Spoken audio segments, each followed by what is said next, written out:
Call of Duty World at War released in 2008, and it was Treyarch's big break in the Call of Duty series. Years prior, they developed mainly a lot of Spider-Man games, but once they released Call of Duty 3, there was no going back. And while that game didn't perform the best, they went on to ride the success of COD 4 Modern Warfare and innovated off of what was introduced into that game to create what I think is an even better game, and one that's praised for helping make the franchise as big as it is today. For this game, Treyarch used the series' familiar World War II time period to create a more gritty and realistic campaign, which is still a fan favorite today. An arcade shooter multiplayer mode that built off the previous year's game, and a new third mode only playable after beating the main campaign. This game was the very beginning of Call of Duty Zombies and the start of COD trying to insert a special third mode into all of their games, so it was very special. After the last campaign mission, you would get a very eerie and creepy cutscene that would start to play, and you would just get launched straight into the new mode onto the first map, Nacht Der Untoten. Nobody expected this to be in the game, but people loved it. A zombies-themed round-based survival mode just instantly hooked the majority who tried it. And it was hard, so it challenged people to try again over and over to see how far they could get. Now, since Nacht Der Untoten, there has been so many other maps released over countless of other games, and it all started as a little passion project by Jesse Snyder. So for some backstory, Treyarch was looking for ideas on another mode to add into the game, and this genius man right here started work on his zombie survival side mode. Now at first, Jesse's side project wasn't about zombies at all. It apparently started off as the idea as a secret bonus mission after the credits, where you play as a German soldier in a bunker getting overrun by American soldiers, and you just fight until it becomes too much and you lose. Which is pretty much how the gameplay of COD Zombies is at its core, but he supposedly got negative feedback for letting the player play as the Germans, so instead, he pitched the idea of a round-based tower defense style game mode with a point system, buyable objects, abilities, and so on, pitching something similar to Geometry Wars, which was originally a side mode in Project Gotham Racing that eventually got its own release on Xbox Live Arcade. This was the original vision for COD Zombies, a side mode where devs can try out new things and just be creative, and if it was a hit, it could eventually go off and be its own game. And even though we are still waiting for that 16 years later, it was a mode that allowed for multiple different directors and developers to create and innovate new ideas in every one of its renditions. The main inspiration, however, was a flash game called The Last Stand, where you built barriers and shot zombies to survive. After Jesse played that game for a while, the idea to create a wave-based zombie survival mode was set in stone in his brain. He just took that basic idea and built upon it tenfold, adding co-op, the ability to find and purchase weapons, and strategically opening new areas, which sounds simple, but was the basic foundation for the mode, which made it originally so addicting. Eventually, the idea spread throughout Treyarch, but producer Dan Bunting thought the mode should be more level-based, with more regular campaign assets to save on costs. This version sounds similar to how Call of Duty Ghosts Extinction mode turned out, just, of course, with humans instead of aliens. But on his own, Jesse went off to create a bare-bones prototype of zombies, and after months of trouble having to go back and forth between zombies and the main game, the mode was almost finished. And the finishing touches were eventually the power-ups, with the placeholder models being a tea kettle for double points, a crow for insta-kill, a rat for max ammo, and a nuke for the nuke. Of course, as we know, the power-ups eventually got updated into what they are today, and the mode was actually combined with another passion project created by weapon artist Max Porter, the creator of the ray gun, who made it simply for fun, but when everyone else saw it, they just knew it had to be added into Nacht. I mean, it was also in the campaign, but it was a lot cooler in Zombies. But eventually, after a lot of fighting for and working on the mode, it was shipped alongside the release of Call of Duty World at War on November 11th, 2008. And it was such a surprise to anybody that played the campaign because it was such a tone shift and overall just different to the rest of the game. I mean, now if you buy World at War on Steam, for example, it can be played from the very start. And even though that makes sense due to zombies not really being a surprise anymore, I still feel like it loses a little bit of its charm for that game specifically. But overall, on release, people liked it.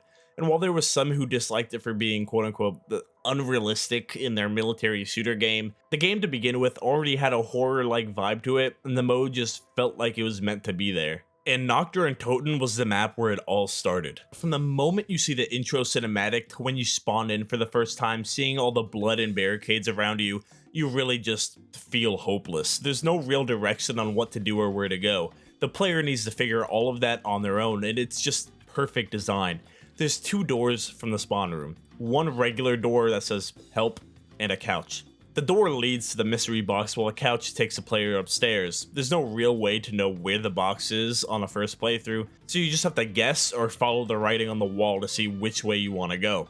It's quickly realized that the building isn't too big. There's not a lot of room to breathe, just adding onto that horror aspect, because all you can do is defend yourself in this building and rebuild barriers over and over until you eventually get overrun and killed. There's no real winning, it's just to see how far you can push yourself. Now there are a couple of methods on how you play this map. You can use the mystery box to obtain a random weapon, with a few of them being pretty useful. You can use the claymores and camp upstairs if that's more your playstyle. You can purchase this cabinet and grab the weapon inside. Don't actually do that. It's not worth it. Or you can even keep buying the box until you get the ray gun, the staple icon weapon of Call of Duty Zombies. This is the first ever wonder weapon, and it's magical to use for the first time. It's so different compared to all of the other weapons, and it just has such a charm to it. Just don't shoot directly below you, because you will just die. Another thing that will just kill you is the zombies, and I know that's a stupid statement to say because they're the main enemies. It's a PvE mode, I mean, of course, but these motherfuckers hit hard. They're not just little fodder enemies. Like, you're lucky if you make it to round 15 on this map, because this was back in the days, so it was a 2-hit system with no jug. Zombies just windmill smack the shit out of you, and it seems like they hit you once, but you just die because they're swinging their arms around at 1,000,000 miles per second. But even with that, the release of Nacht was revolutionary for the franchise. World at War was the 5th Call of Duty game. It was the first to release something like this, and thank God it wasn't the last. Because on March 19th, 2009, Treyarch released Map Pack 1 for World at War, which added new multiplayer maps and a new zombies map called Verruckt.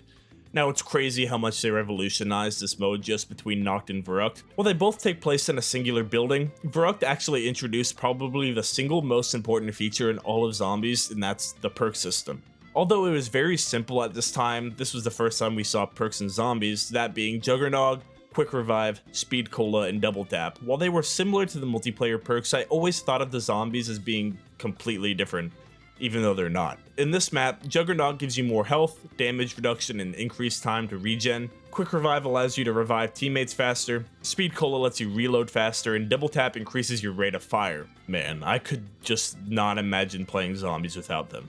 Their abilities just add so much more gameplay to the mode, and they are just so creative, even though some of them are just the multiplayer versions. The amount of care given to making the perk machines, animations, etc. are just amazing. The other 2 things added to this map was a randomized mystery box where it had the ability to move locations, and the ability to buy traps to use against the zombies, adding another layer of gameplay.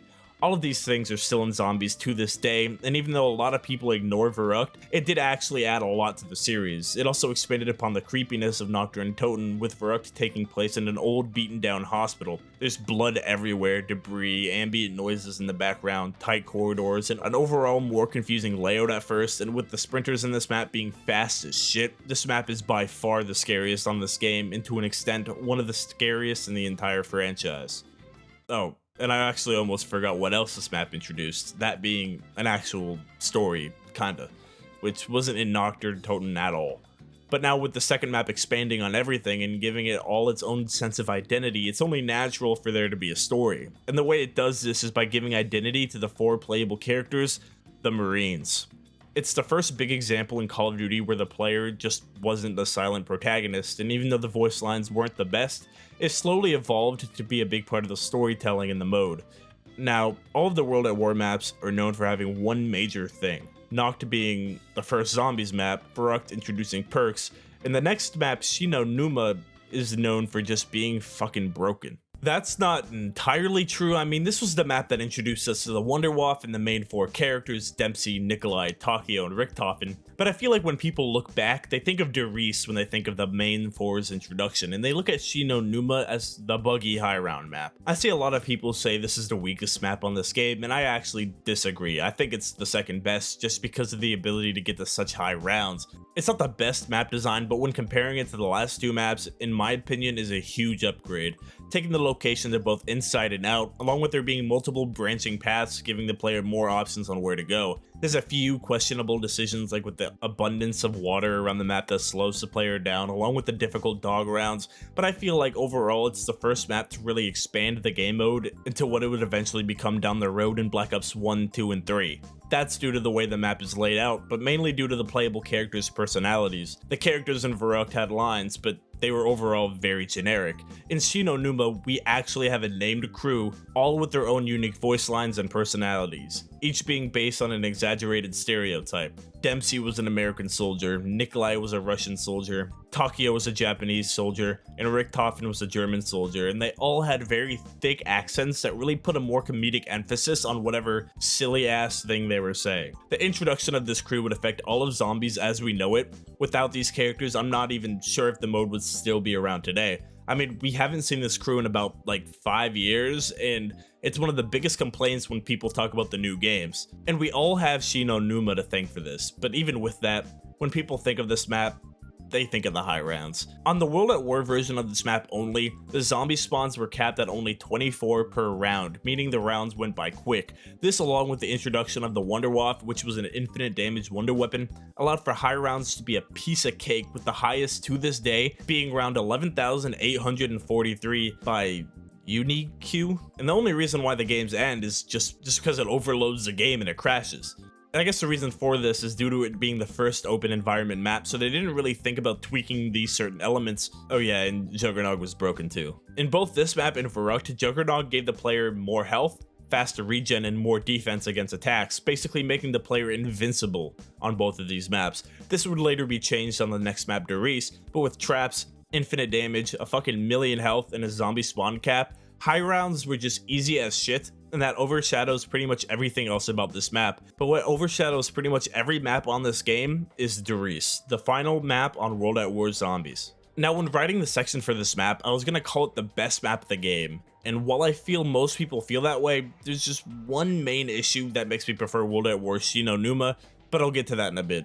Riese is the map that I feel really is the start for zombies. The previous three were just testing grounds to really find the mode's footing.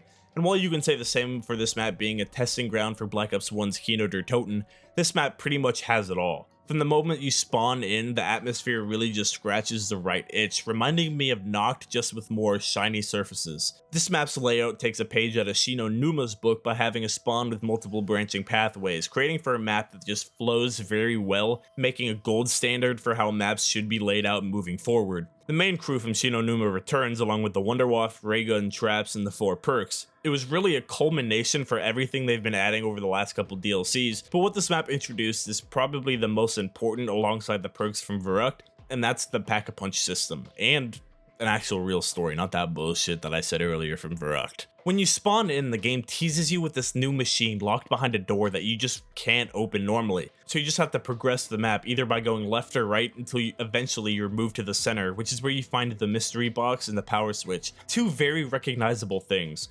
From here, you might go back to see if the door has opened, but it isn't. So you follow your tracks back to one of the pathways, left, right, and center, which at the very end of each has a teleporter pad, and when activated starts a timer, and if you make it back to spawn before the time runs out, you can activate the door, which will ever so slightly open it. After doing that for all 3 teleporters, the door finally opens, revealing the Pack-a-Punch machine. This new feature allows players to upgrade their guns, giving them more damage, more speed, and more ammo.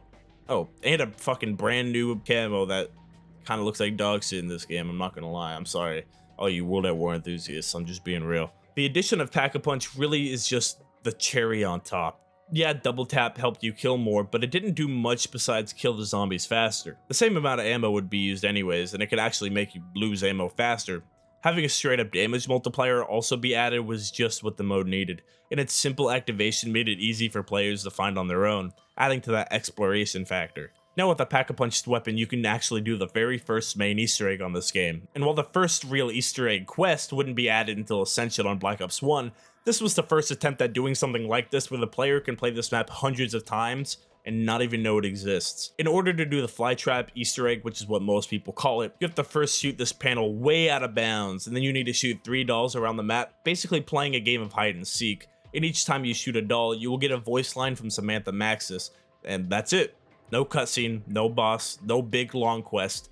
It's short and sweet. As I said, we wouldn't get the first real Easter egg quest for another 2 maps, but this is where the idea started, where a lot of the lore started, introducing Samantha. You can find a lot of world building lore around the map, which I love, but even with these additions, I would still probably play Shi No Numa over this, and that's only for this game. For Black Ops 1 and 3, I'd much rather play Riese, but on the World at War version of the map, there's a glitch where using the Wonder Waff just takes away Jug.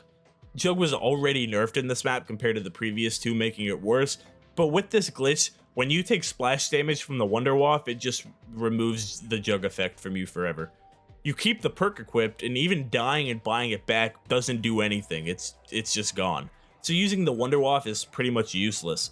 Pack-a-punch weapons also don't last forever, so it's not as good for high rounds. This glitch doesn't exist on other versions of the map, so I'd of course rather play Black Ops 1 Riese over any World at War map, but you know, I'm just throwing my opinion out there. This map still 100% deserves all of the praise it gets for just simply how it evolved the mode going forward. Call of Duty World at War Zombies, I would say, doesn't hold up very well. It's a very cool novelty and it's fun, but in my opinion, it isn't something that can always be played again and again unless you're specifically going for a certain high round. And that's mainly due to all of the glitches and lack of content when compared to maps in other games, and even the remasters of these maps. The one thing that still holds up today in these maps, however, is the atmosphere. Even compared to the later versions of these maps, the World at War versions of Nacht, for example, are genuinely scary, especially when you get the higher rounds. I feel like the art style of this entire game fit these maps perfectly, and this vibe hasn't been fully replicated since then. Looking past the flaws of the mode, this is where it all began. World at War is mostly experimentation for what would really start moving along with the release of Black Ops 1's Kino being the entire culmination of everything World at War created with its 4 maps. It took a lot of fighting for it not to be put into the game, and without it, Call of Duty Zombies probably wouldn't exist today. It actually wouldn't exist at all, but even then, let's say Shi No Numa didn't exist, or Riese wasn't made, I still don't think Call of Duty Zombies would exist anymore today. It was the release of all 4 of these maps that really cemented the mode into the franchise as a whole, receiving more maps in every Black Ops game since, along with spin-offs and copycat modes alongside other COD releases. And that all started with one man who just really liked this silly ass Flash game.